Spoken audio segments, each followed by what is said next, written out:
Hello everyone, എല്ലാവർക്കും PSC MCQ സോണിന്റെ മറ്റൊരു PYQ ഡിസ്കഷൻ സെഷനിലേക്ക് സ്വാഗതം. ഇന്ന് നമ്മൾ സിവിക്സ് എന്ന ഭാഗത്തു നിന്ന് വന്നിട്ടുള്ള മുൻകാല ചോദ്യങ്ങളാണ് ഡിസ്കസ് ചെയ്യാൻ പോകുന്നത്.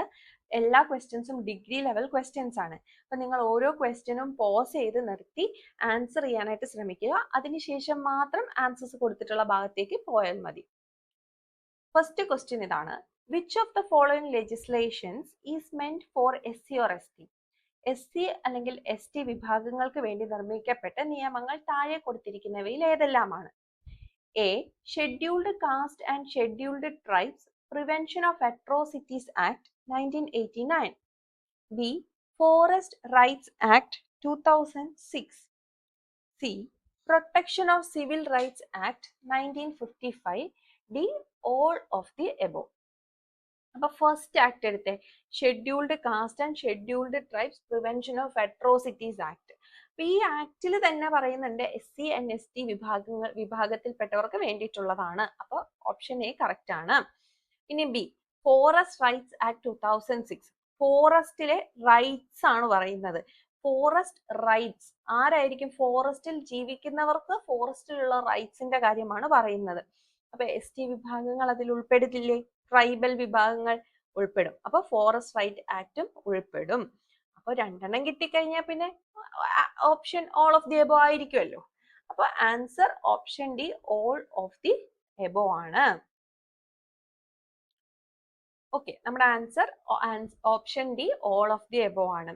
Scheduled caste and scheduled tribe prevention of atrocities act വരുന്നത് 1989 അപ്പൊ ഇതില് SC ST വിഭാഗത്തിൽപ്പെട്ടവർക്ക് എതിരെയുള്ള ഒരുപാട് കുറ്റകൃത്യങ്ങളും വിവേചനങ്ങളും ഒക്കെ ഉണ്ടായിരുന്ന ഒരു കാലഘട്ടം അല്ലെ. അപ്പൊ ഇതിനെതിരെയുള്ള ഒരു ആക്ട് ആണ് prevention of atrocities act. Forest right act 2006 വരുന്നത്. ഈ ആക്ട് എന്താന്ന് വെച്ചാൽ വർഷങ്ങളായിട്ട് ഫോറസ്റ്റിൽ കാട്ടിൽ ജീവിക്കുന്നവരാണ് ഷെഡ്യൂൾഡ് ട്രൈബ്, അതുപോലെ ട്രഡീഷണൽ ഫോറസ്റ്റ് ഡ്വല്ലേഴ്സ്. അപ്പൊ അവർക്ക് അവരുടെ ഭൂമിയുടെ പുറത്തും അവിടെയുള്ള റിസോഴ്സസിന്റെ പുറത്തുമുള്ള അവകാശങ്ങളെ അംഗീകരിക്കുന്ന ആക്ട് ആണ് ഫോറസ്റ്റ് റൈറ്റ് ആക്ട് കേട്ടോ. അവർക്ക് കാട്ടിലെ ലാൻഡിന്റെ പുറത്തും അതുപോലെ അവിടെ കാട്ടിലെ വിഭവങ്ങളുടെ മേലുമുള്ള അവകാശത്തെ അംഗീകരിച്ചു കൊടുക്കുന്ന ആക്ട് ആണ് ഫോറസ്റ്റ് റൈറ്റ് ആക്ട് 2006. മൂന്നാമത്തെ act protection of civil rights act 1955. അപ്പൊ നമ്മുടെ ആർട്ടിക്കിൾ 17 അബോളിഷൻ ഓഫ് അൺടച്ചബിലിറ്റി ഉണ്ടല്ലേ. അപ്പൊ ഇത് ആ ഒരു ഫണ്ടമെന്റൽ റൈറ്റ് എനാക്ട് ചെയ്യാൻ വേണ്ടിയിട്ട് വന്ന ഒരു ആക്ട് ആണ് protection of civil rights act. അപ്പൊ അതിനു വേണ്ടിയിട്ടാണ് എനാക്ട് ചെയ്യപ്പെട്ടത്. അപ്പോൾ ഷെഡ്യൂൾഡ് കാസ്റ്റിൽപ്പെട്ടവർക്ക്, അത് മേജർലി ഷെഡ്യൂൾഡ് കാസ്റ്റിൽപ്പെട്ടവർക്ക് ആ ഒരു അൺടച്ചബിലിറ്റി, അതുപോലെ ഒരുപാട് കാസ്റ്റ് ഡിസ്ക്രിമിനേഷൻ ആയിട്ടുള്ള പ്രാക്ടീസസ് ഉണ്ടായിരുന്നല്ലോ. അപ്പൊ അതിൽ നിന്നൊക്കെ അവരെ സംരക്ഷിക്കുന്നതിന് വേണ്ടിയിട്ടാണ് protection of civil rights act 1955 കൊണ്ടുവരുന്നത്. അടുത്ത question right to information base ചെയ്തിട്ടുള്ള ക്വസ്റ്റ്യൻ ആണ്. Under RTI Act 2005, the information is provided to the applicant free of cost. വിവരാവകാശ നിയമപ്രകാരം വിവരാവകാശ നിയമം 2005 പ്രകാരം അപേക്ഷകന് ഫീസ് ഇല്ലാതെ നൽകപ്പെടുന്നത്. എപ്പോഴാണ് ഫീസ് ഇല്ലാതെ നമുക്ക് അപേക്ഷ കൊടുക്കാൻ പറ്റുന്നതെന്നാണ് ചോദിക്കുന്നത്. First statement, if the applicant is a BPL person, അപേക്ഷകൻ ഒരു BPL വ്യക്തിയാണെങ്കിൽ. Second statement, where a public authority fails to provide information within 30 days of application. അപേക്ഷ നൽകി 30 ദിവസത്തിനുള്ളിൽ ഒരു പൊതു അതോറിറ്റി വിവരങ്ങൾ നൽകുന്നതിൽ പരാജയപ്പെടുന്നിടത്ത്. Third statement, where a public authority fails to provide information within 45 days of application. 45 ദിവസത്തിനുള്ളിൽ ഒരു പൊതു അതോറിറ്റി വിവരങ്ങൾ നൽകാൻ പരാജയപ്പെടുന്നിടത്ത്. Fourth statement, where a public authority provide incorrect information to the applicant. ഒരു പൊതു അതോറിറ്റി തെറ്റായ വിവരങ്ങൾ അപേക്ഷകന് നൽകുന്നിടത്ത്. ഇതെല്ലാം 4 സ്റ്റേറ്റ്മെന്റ്. ഓപ്ഷൻസ് നോക്കിയേ, 1 2 മാത്രം, B 1 3 മാത്രം, C 1 മാത്രം, D 4 മാത്രം. അപ്പൊ എപ്പോഴാണ് ഫ്രീ ഓഫ് കോസ്റ്റ് കൊടുക്കുന്നത്? ഇപ്പോ ആപ്ലിക്കന്റ് ഒരു BPL പേഴ്സൺ ആണെങ്കിൽ ഫ്രീ ഓഫ്, BPL എന്ന് പറയുമ്പോൾ ബിലോ പോവർട്ടി ലൈൻ അല്ലെ, ദാരിദ്ര്യരേഖയ്ക്ക് താഴെയാണെങ്കിൽ അപ്പൊ അവർക്ക് ഫ്രീ ഓഫ് കോസ്റ്റ് ആയിക്കൂടെ? നമുക്ക് എ കറക്റ്റ് ആണെന്ന് എടുക്കാം. അപ്പോ ഡി ഓപ്ഷൻ പോകും. എന്നാലും നമുക്ക് 3 ഓപ്ഷൻസ് ബാക്കി കിടക്കും. അപ്പോ ഈ 2 സ്റ്റേറ്റ്മെന്റിൽ ഏതെങ്കിലും ഒരു സ്റ്റേറ്റ്മെന്റ് ആണ് കറക്റ്റ് ആവാൻ സാധ്യത. 2-ലെ 3-ലെ ഏതെങ്കിലും ഒരു സ്റ്റേറ്റ്മെന്റ് ആണ് അതായത് കറക്റ്റ് ആവാൻ സാധ്യത.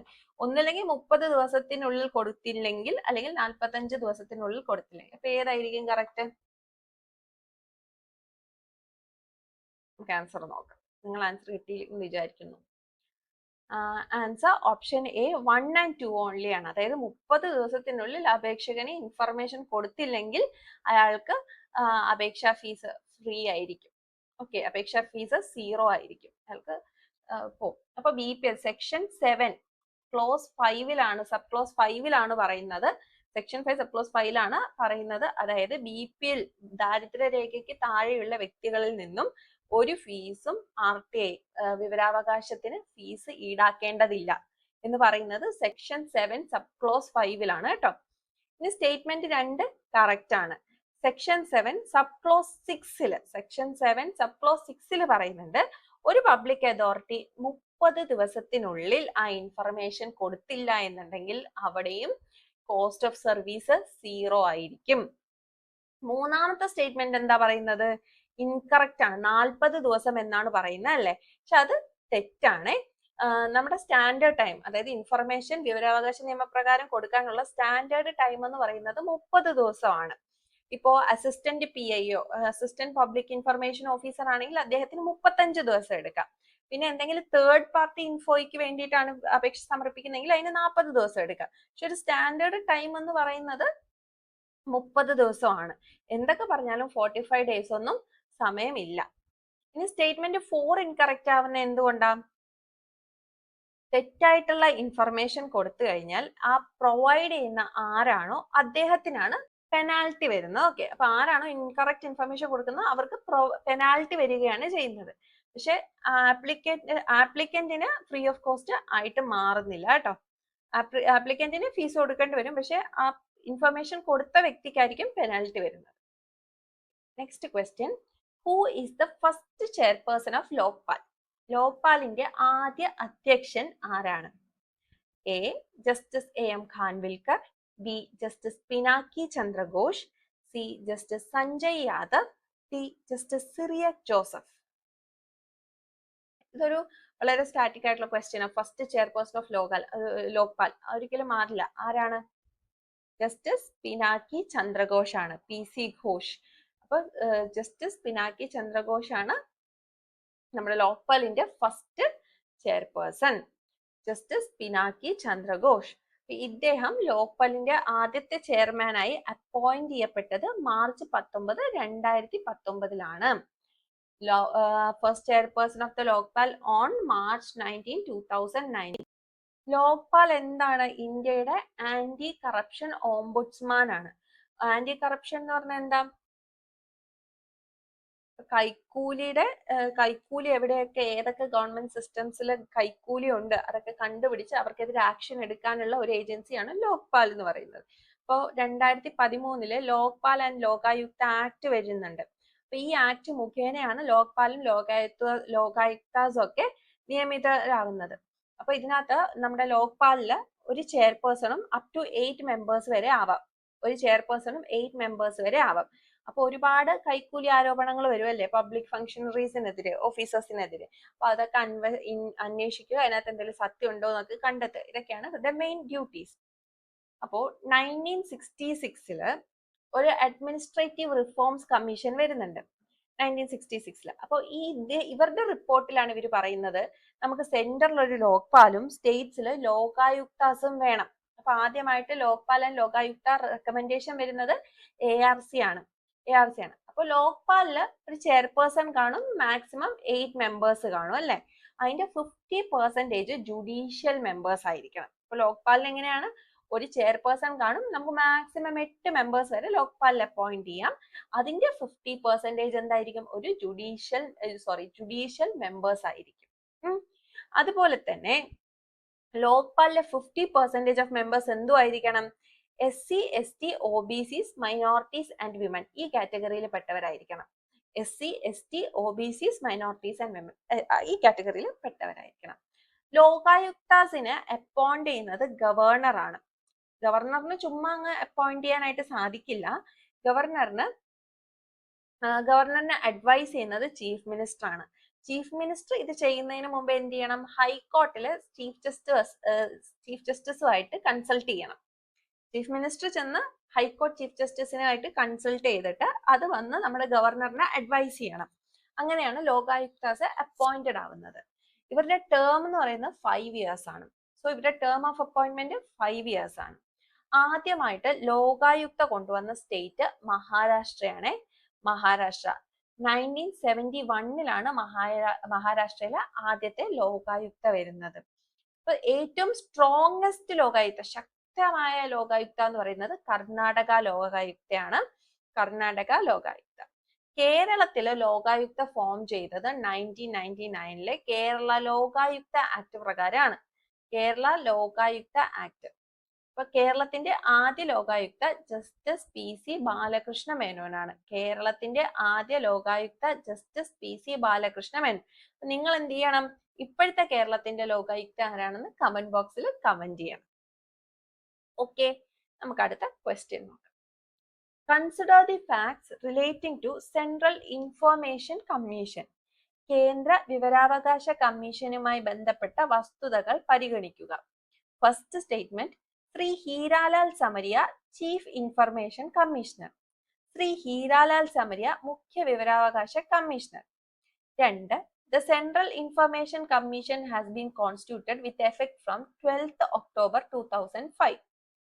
2005 ഒക്ടോബർ 12 മുതൽ കേന്ദ്ര വിവരാവകാശ കമ്മീഷൻ നിലവിൽ വന്നു. മൂന്നാമത്തെ statement, the jurisdiction of the commission extends over all central and state public authorities. കമ്മീഷന്റെ അധികാര പരിധി എല്ലാ കേന്ദ്ര സംസ്ഥാന പൊതു അധികാരികളിലേക്കും വ്യാപിച്ചിരിക്കുന്നു. ഓപ്ഷൻസ് നോക്കിയേ. Only 1 and 3, B only 1 and 2, C 1, 2 and 3, D only 2 and 3. പറ്റുന്ന എല്ലാ കോമ്പിനേഷൻസ് അവർ തന്നിട്ടുണ്ട്. ആൻസർ നോക്കിയേ. നമുക്കിതിനകത്ത് എലിമിനേറ്റ് ചെയ്യാൻ പറ്റുന്നത് ഇപ്പോഴത്തെ ചീഫ് ഇൻഫർമേഷൻ കമ്മീഷണർ ആരാന്ന് അറിയാന്നുള്ളത്. ഇത് കുറച്ച് പഴയ ക്വസ്റ്റ്യൻ ആണ്. ഇപ്പോഴത്തെ ഹീരാലാൽ സമരിയ അല്ല ചീഫ് ഇൻഫർമേഷൻ കമ്മീഷണർ. അദ്ദേഹം സ്റ്റെപ്പ് ഡൗൺ ചെയ്തു. പക്ഷെ അന്ന് ഈ ഒരു ഓപ്ഷൻ കറക്റ്റ് ആയിരുന്നു കേട്ടോ. ഈ ഒരു സ്റ്റേറ്റ്മെന്റ് കറക്റ്റ് ആയിരുന്നു ഈ ക്വസ്റ്റ്യൻ പേപ്പർ വന്ന സമയത്ത്. പിന്നെ ഈ ഒരു സ്റ്റേറ്റ്മെന്റ് നമുക്ക് എന്തെങ്കിലും ചെയ്യാൻ പറ്റുന്ന സ്റ്റേറ്റ്മെന്റ് ആണ്. കാരണം എല്ലാ സെൻട്രൽ ആൻഡ് സ്റ്റേറ്റ് പബ്ലിക് അതോറിറ്റീസിന്റെ മേലെയും പവർ ഉണ്ടെന്നാണ് പറയുന്നത്. സെൻട്രൽ ഇൻഫർമേഷൻ കമ്മീഷൻ ആണ്. നമുക്ക് ആൻസർ എന്താണെന്ന് നോക്കാം. ആൻസർ ഓൺലി 1 and 2 ആണ് കേട്ടോ. Answer option B only 1 and 2. ഇപ്പോഴത്തെ current chief information commissioner Rajkumar Goyal ആണ്. Okay, current chief information commissioner Rajkumar Goyal ആണ്. ഇദ്ദേഹത്തിന് മുമ്പുള്ള ആളാണ് ഹീരാലാൽ സമരിയ.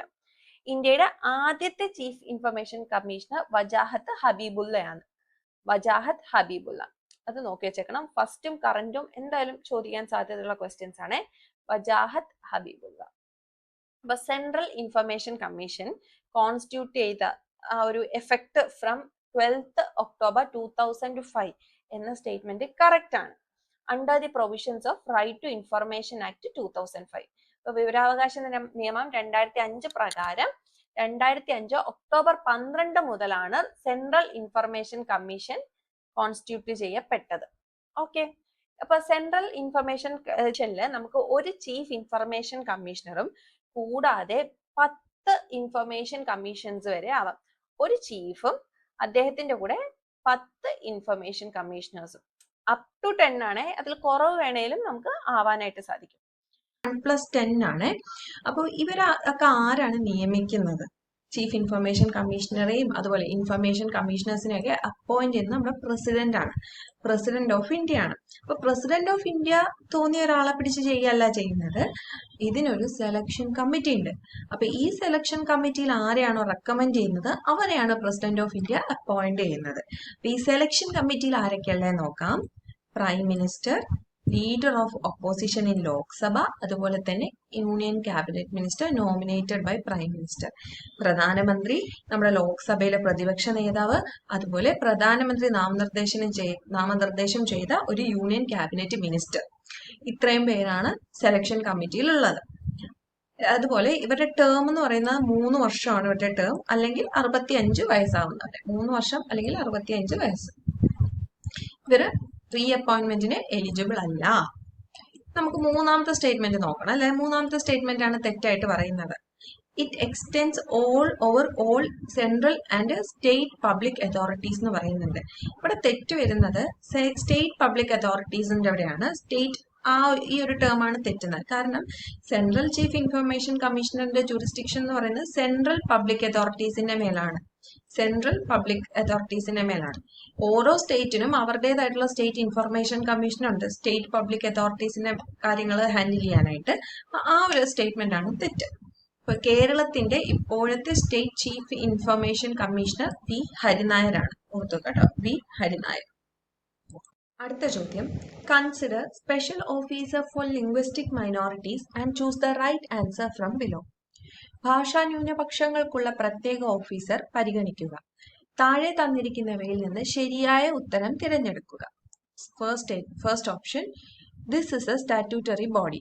ഇതൊരു നിയമാനുസൃത സ്ഥാപനമാണ്. B, it is under ministry of home affairs.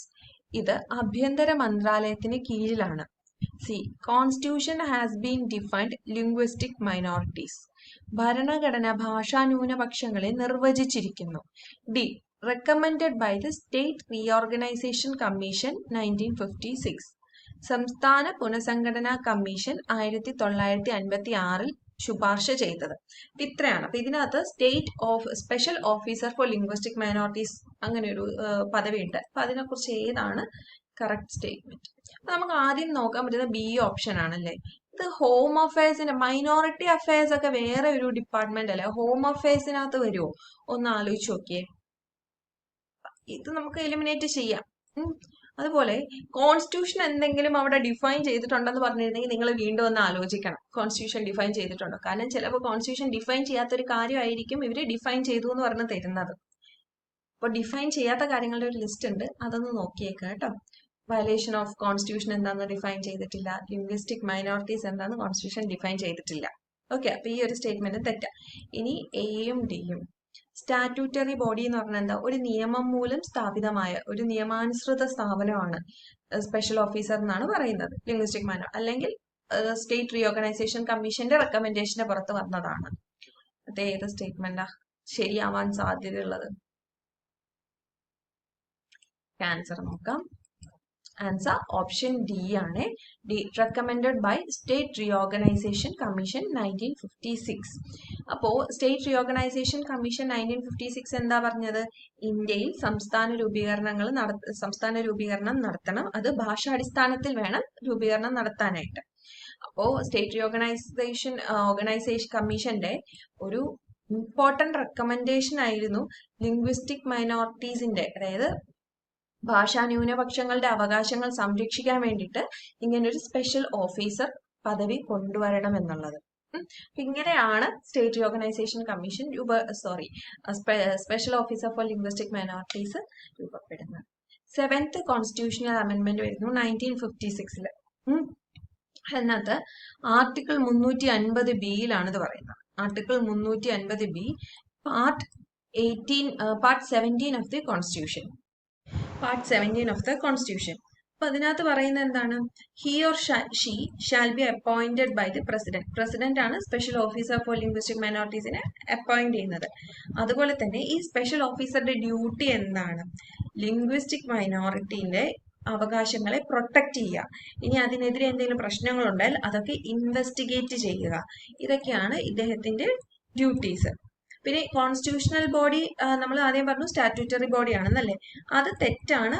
Special minorities ഒരു special officer for linguistic minority ഒരു കോൺസ്റ്റിറ്റ്യൂഷണൽ ബോഡിയാണ്, സ്റ്റാറ്റ്യൂട്ടറി ബോഡി അല്ല. കാരണം ഇത് ആർട്ടിക്കിൾ 350B പ്രകാരമാണ് ഒരു ഓഫീസ് ക്രിയേറ്റ് ചെയ്തിരിക്കുന്നത്. 7th കോൺസ്റ്റിറ്റ്യൂഷണൽ അമെന്റ്മെന്റ് കൊണ്ടുവന്നു 1956 after recommendation of state reorganisation commission. അത് പ്രകാരം ആർട്ടിക്കിൾ 350B ആഡ് ചെയ്യുകയും അങ്ങനെയാണ് ഈ ഒരു ഓഫീസ് ക്രിയേറ്റ് ചെയ്യുകയും ചെയ്തേക്കുന്നത്. അപ്പൊ അതൊരു കോൺസ്റ്റിറ്റ്യൂഷണൽ ബോഡിയാണ്.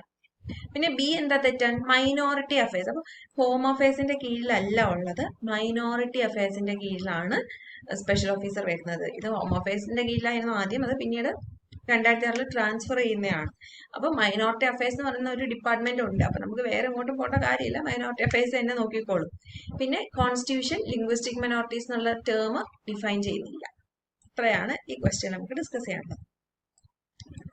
അടുത്ത question, which of the following is not a function of civil service? താഴെ പറയുന്നവയിൽ ഏതാണ് സിവിൽ സർവീസിന്റെ പ്രവർത്തനമല്ലാത്തത്?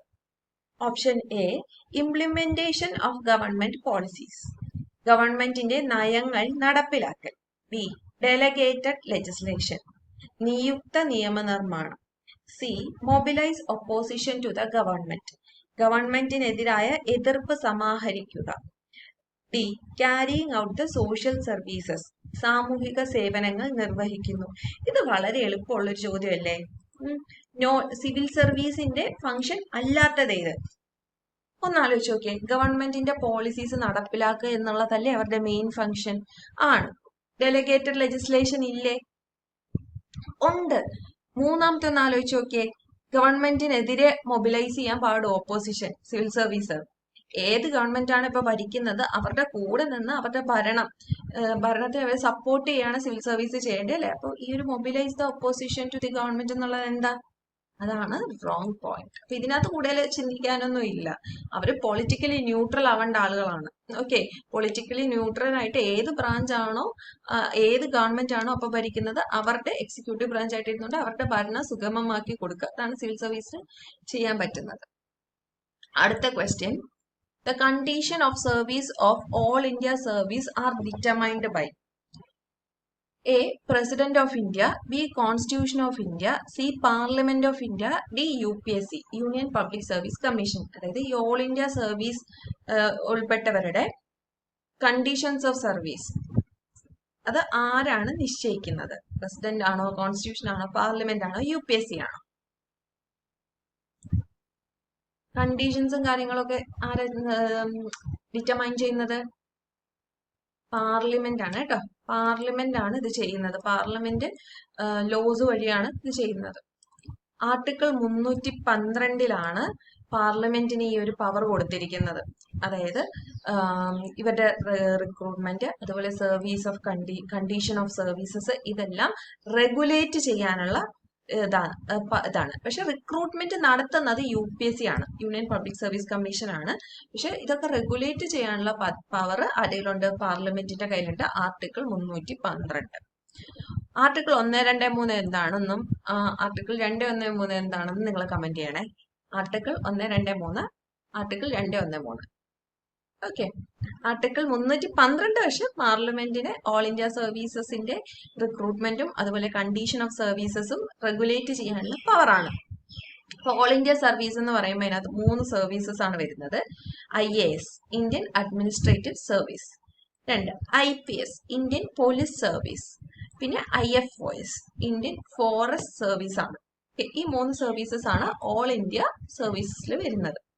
ഇനി റിക്രൂട്ട്മെന്റ് നടത്തുന്നത് UPSC ആണ്. പക്ഷെ സർവീസ് കണ്ടീഷൻസ്, പ്രൊമോഷൻസ്, അവർക്കെതിരെ ഡിസിപ്ലിനറി ആക്ഷൻ എടുക്കുന്നത് ഇതെല്ലാം പാർലമെന്റ് ആണ്. Okay, service conditions, promotions, disciplinary actions ഒക്കെ പാർലമെന്റ് ആണ് എടുക്കുന്നത്.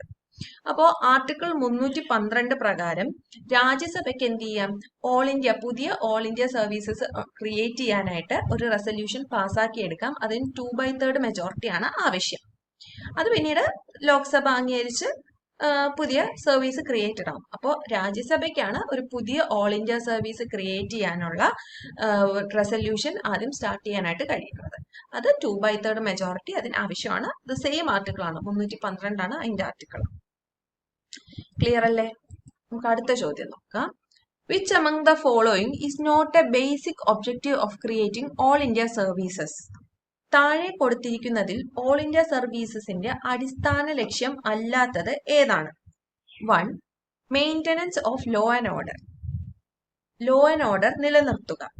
2. National unification and nation building. ദേശീയ ഏകീകരണവും ദേശനിർമ്മാണവും. 3. Promotion of decentralised government. വികേന്ദ്രീകൃതമായ ഭരണത്തിന്റെ വ്യാപനം. 4. Managing federal polity. Not a basic objective ആണ് ചോദിച്ചേക്കുന്നത്. അതായത് federal polity, last option federal polity നിയന്ത്രിക്കുകയാണ്. പിന്നെ അത് നോട്ട് അടിസ്ഥാന ലക്ഷ്യം അല്ലാത്തത് ഏതാണെന്നാണ് ചോദിച്ചേക്കുന്നത് ഓൾ ഇന്ത്യ സിവിൽ സർവീസസിന്റെ. ഈ മെയിൻ്റനൻസ് ലോ ആൻഡ് ഓർഡർ. അപ്പൊ ലോ ആൻഡ് ഓർഡർ നിലനിർത്തുക എന്ന് പറയുമ്പോൾ നമ്മുടെ മനസ്സിലേക്ക് ആദ്യം കുറെ പോലീസുകാരായിരിക്കും വരിക അല്ലെ, ലോ ആൻഡ് ഓർഡർ എന്നുള്ള വാക്കുകളൊക്കെ കേൾക്കും. അപ്പോ IPS ഓൾ ഇന്ത്യ സർവീസിന്റെ ഭാഗമല്ലടാ. അപ്പൊ നമുക്ക് IPS പറഞ്ഞൂടെ? ആണ്. അപ്പം 1 ഓപ്ഷൻ വരുന്നതെല്ലാം നമുക്ക് വെട്ടിക്കളയാം. നോട്ട് എ ബേസിക് ഒബ്ജക്റ്റീവ് ആണെന്ന് വെച്ചിരിക്കുന്നത്. അപ്പൊ നമ്മുടെ A ഓപ്ഷൻ പോയി. National unification and national building correct അല്ലേ? ഒന്ന് ആലോചിച്ച് നോക്കിയാൽ നാഷണൽ യൂണിഫിക്കേഷൻ ഇവര് ഹെൽപ്പ് ചെയ്യുന്നില്ലേ? ഇവര് പല പല സ്റ്റേറ്റിലുള്ളവരാണ്. പല പല സ്റ്റേറ്റിലുള്ള ഇപ്പൊ നമ്മുടെ കേരളത്തിൽ തന്നെ എന്തോരം അന്യ സംസ്ഥാനങ്ങളിൽ നിന്നുള്ള സർവീസസ് സിവിൽ സർവൻസ് ഇവിടെ വർക്ക് ചെയ്യുന്നുണ്ട്. അപ്പൊ നാഷണൽ യൂണിഫിക്കേഷനെ ഹെൽപ്പ് ചെയ്യുന്നുണ്ട്. അതുപോലെ ഇവരൊക്കെ വർക്ക് ചെയ്യുന്നത് നാഷണൽ ബിൽഡിങ്ങിന് വേണ്ടിയിട്ടല്ലേ, നമ്മുടെ നേഷന്റെ പുരോഗതിക്കും വളർച്ചയ്ക്കും വേണ്ടിയിട്ടല്ലേ വർക്ക് ചെയ്യുന്നത്. അപ്പൊ അത് കറക്റ്റ് അല്ലേ? അപ്പൊ 2 വരുന്ന ഓപ്ഷൻസ് നമുക്ക് കളയാം. ഇനി പ്രൊമോഷൻ ഓഫ് ഡീസെൻട്രലൈസ്ഡ് ഗവേണൻസ് ആണ് പറയുന്നത്. അതുപോലെ മാനേജിങ് ഫെഡറൽ പൊളിറ്റി. പിന്നെ പ്രൊമോഷൻ ഓഫ് ഡീസെൻട്രലൈസ്ഡ് ഗവേണൻസ് ആണ്. എടാ, ഡീസെൻട്രലൈസ്ഡ് ഗവേണൻസ് എന്ന് പറയുമ്പോൾ ഓൾ ഇന്ത്യ സർവീസ് എന്താ? ആരെ കൺട്രോൾ ചെയ്യുന്നത്? സെൻട്രൽ ഗവൺമെന്റ് ആണ് ഓൾ ഇന്ത്യ സർവീസസ് കൺട്രോൾ ചെയ്യുന്നത് അല്ലെ? പാർലമെന്റ് ആണ് മെയിൻ ആയിട്ട് ഇവർ കൺട്രോൾ ചെയ്യുന്നത്. അപ്പൊ അതൊരു ഡീസെൻട്രലൈസ്ഡ് ഗവേണൻസിന്റെ ഭാഗമാകാൻ സാധ്യതയുണ്ടോ? ഡീസെൻട്രലൈസേഷൻ എന്ന് പറയുമ്പോൾ പവർ വിഘടിച്ചു കൊടുക്കണ്ടേ? പക്ഷെ ഈ ഓൾ ഇന്ത്യ സർവീസിൽ ഉൾപ്പെട്ടവരുടെ ഒക്കെ പവർ ആരുടെ കയ്യിലായിരിക്കുന്നത്? പാർലമെന്റിന്റെ കയ്യിലല്ലേ ഉള്ളത്. സ്റ്റേറ്റ് ഗവൺമെന്റിന് ഇവരുടെ ഒന്നും ചെയ്യാൻ പറ്റില്ല. ഇവരുടെ ഒരു കാര്യങ്ങളും നിയന്ത്രിക്കാനൊന്നും പറ്റില്ല. അപ്പൊ അതൊരു ഡീസെൻട്രലൈസ്ഡ് ഗവൺമെന്റിന്റെ പ്രൊമോഷൻ ആണെന്ന് പറയാൻ പറ്റുമോ? ഇല്ല. നമ്മുടെ ഇന്ത്യൻ ഗവൺമെന്റിന്റെ യൂണിറ്ററി ഫീച്ചേഴ്സിൽ ഒന്നാണ് ഓൾ ഇന്ത്യ സിവിൽ സർവീസ് എന്ന് പറയുന്നത്. ഓക്കെ, അപ്പൊ ഇത് 4th 1 വരുന്നതാണ് തേർഡ് ആണ് ആൻസർ ആയിട്ട് വരുന്നത്. അപ്പൊ ഓപ്ഷൻ സി 3 ഓൺലി ആണ്. അപ്പൊ നമ്മുടെ AIS all India services IAS, IPS, IFOS പോലുള്ളതൊക്കെ സെൻട്രലൈസ്ഡ് ഒബ്ജക്റ്റീവ്സ് ബേസ് ചെയ്ത് തന്നെയാണ് വരുന്നത്. കാരണം അത് നമ്മുടെ യൂണിറ്ററി ഫീച്ചർ ആണ്. നമ്മൾ ഫെഡറൽ പൊളിറ്റി നമുക്ക് ഉണ്ടെങ്കിലും ഒരു യൂണിറ്ററി ഫീച്ചർ ആണ് ഓൾ ഇന്ത്യ സർവീസസ് എന്ന് പറയുന്നത്. അപ്പൊ അത്രയും കാര്യങ്ങൾ മനസ്സിലായില്ലേ? പിന്നെ 4ാമത്തെ പോയിന്റ് മാനേജിങ് ഫെഡറൽ പൊളിറ്റി. അപ്പോൾ AIS ഓഫീസേഴ്സ് ബോത്ത് സെൻട്രൽ ഗവൺമെന്റിലും ഉണ്ട്, സ്റ്റേറ്റ് ഗവൺമെന്റിലും ഉണ്ട്. അപ്പൊ ഇവർ തമ്മിലുള്ള ഒരു ബ്രിഡ്ജ് ആയിട്ട് ഒരു സ്മൂത്ത് കോർഡിനേഷന് വേണ്ടിയും ഇവര് ഹെൽപ്പ് ചെയ്യുന്നുണ്ട്. Next question, national human rights commission is ദേശീയ മനുഷ്യാവകാശ കമ്മീഷൻ എന്നാൽ സ്റ്റാറ്റ്യൂട്ടറി ബോഡി, ഒരു സ്റ്റാറ്റ്യൂട്ടറി ബോഡിയാണ്. കോൺസ്റ്റിറ്റ്യൂഷണൽ ബോഡി, ഭരണഘടനാ ബോഡിയാണ്. നീതർ ആ കോൺസ്റ്റിറ്റ്യൂഷണൽ നോർ ആ സ്റ്റാറ്റ്യൂട്ടറി, ഒരു ഭരണഘടനാ സ്ഥാപനമോ നിയമപരമായ സ്ഥാപനമോ അല്ല.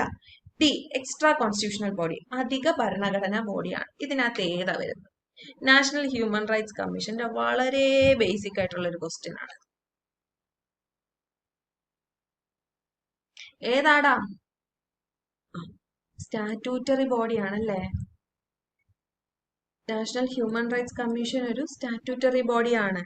കാരണം protection of human rights act എന്ന നിയമത്തിന് കീഴിൽ രൂപീകരിക്കപ്പെട്ട ഒരു ബോഡിയാണ് നാഷണൽ ഹ്യൂമൻ റൈറ്റ്സ് കമ്മീഷൻ.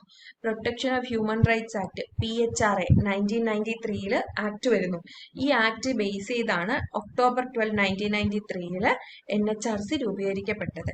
ഇതൊരു സ്റ്റാറ്റ്യൂട്ടറി ബോഡിയാണ്, നിയമാനുസൃതമായിട്ടുള്ള ബോഡിയാണ്. അപ്പൊ സ്റ്റാറ്റ്യൂട്ടറി ഓർഗനൈസേഷൻ എന്ന് പറഞ്ഞാൽ ഇത്രയേ ഉള്ളൂ. പാർലമെന്റ് ഒരു ആക്ട് പാസ്സാക്കുന്നു. ആ ആക്ടാക്കിയ പാസിനകത്ത് കാണും ഇങ്ങനെ ഒരു ബോഡി രൂപീകരിക്കണമെന്ന്. അപ്പൊ ഒരു ആക്ടിന്റെ ബേസിസിൽ ഫോം ചെയ്യുന്ന ഓർഗനൈസേഷനെയാണ് നമ്മൾ സ്റ്റാറ്റ്യൂട്ട് എന്ന് പറഞ്ഞാൽ നിയമം, ഒരു റൂൾ എന്നാണ് അർത്ഥം. അപ്പൊ സ്റ്റാറ്റ്യൂട്ടറി ബോഡി എന്നാൽ ഒരു നിയമത്താൽ രൂപീകരിക്കപ്പെട്ട ബോഡിയാണ്.